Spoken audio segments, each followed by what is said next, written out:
Goddag. Mikkel Dejgaard, eller som bedre kender mig nok, Farven Filter.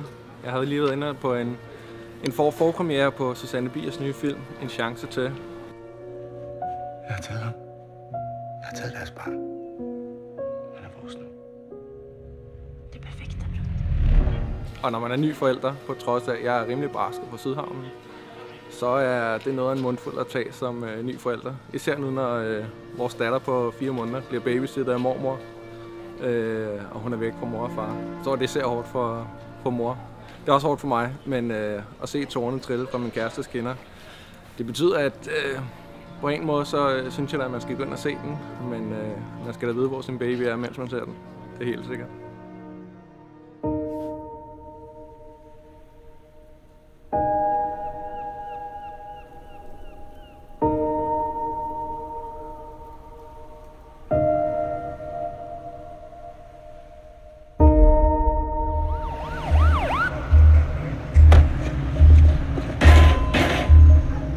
Fanden det dig? Hvad fanden tænker du på? Sinde! Der er ingen kendelse!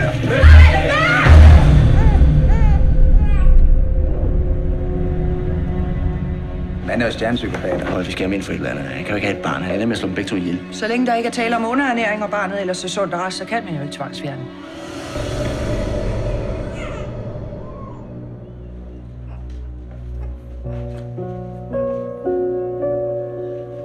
Jeg har taget ham.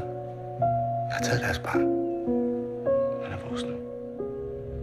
Det er perfekt. Er han død? Har I slået mig ihjel? Det kan være sådan som mig. Jeg elsker et barn, og jeg er en dårlig mor. Men jeg har aldrig gjort noget. Tänk att han kom. Vi ska nog få det här att fungera. Det ska säkert gå. Jeg sværger. Jeg har intet gjort. Og søren er blevet kidnappet. Tror jeg, vil stå lige om det? Hvad fanden, jeg står i? Du har fucking givet dig stikket. Han är inte. Han er ikke død.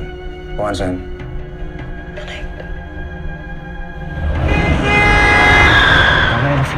Alt er fint. Det kan jeg sgu da se på dig, det kan.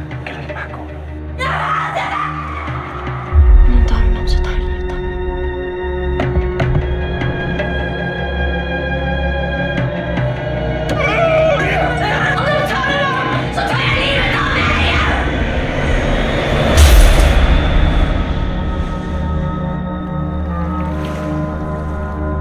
Hvad er det for et menneske, mand?